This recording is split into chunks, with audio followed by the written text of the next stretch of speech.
There's so many reasons why I believe in the Bible. And one of them is the fact that I'm a gardener, so I'm working with nature, with plants all the time. Let me give you an example. There is a quote in the Bible that said that God made herbs or vegetation, plants, for the service of man. And I find that extraordinary. The first thing is that you might read it and think, well, it's a bit of a throwaway line. Apart from the fact that there are no throwaway lines when it comes to God speaking. Plants are providing so many things for us without us really realising. Take, for example, the car tyres. They're made from rubber. What is rubber? It's the processed sap of a tree.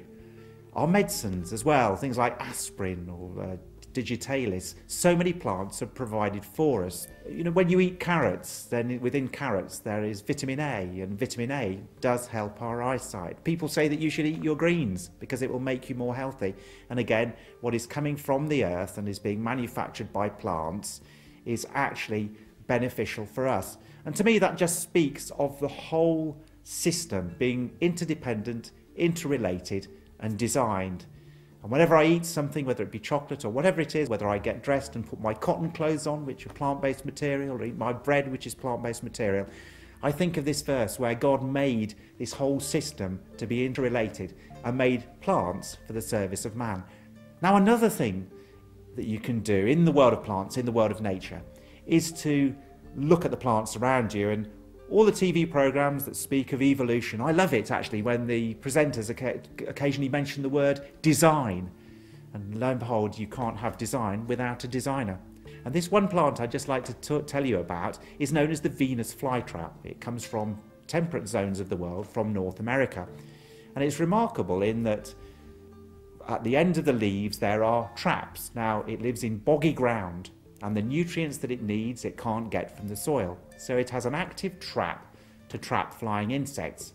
But when you start to analyse the trap, it is extraordinary. It's part of the leaf, and yet it can move. And the two sides of the trap actually produce nectar to attract insects. It also develops, in the presence of sunlight, a reddish coloration. Again, insects, flies, attracted to rotting meat. And when they land on it, there are, on each of the two sides of the trap, three generally little hairs. Sometimes there's two, sometimes one, but normally there's three. Now what the insect has to do is to touch two of those hairs within 20 seconds. So if it does that, then the trap springs shut. Now, to make sure that the insect is of a decent size, you will see on the edge of the traps almost like long eyelashes. They're interlocking eyelashes, which increases the surface area, and so that they can trap large insects. Obviously there's no point in them trapping little ants as they walk through. It's almost like having a snack or a couple of crisps. What they want is a decent meal. Now once it's closed, there's a second movement.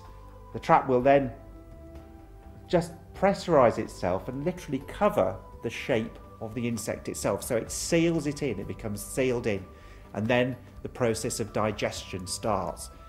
So what you have in the Venus flytrap is something that has almost like a nervous system, but nobody really understands how it worked. Even Darwin said that he thought that this was one of the most wonderful plants on earth.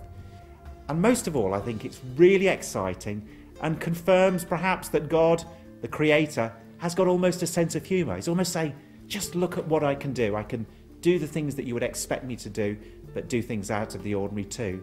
And so he's presented us with this example, and there are many others too, of a carnivorous vegetable.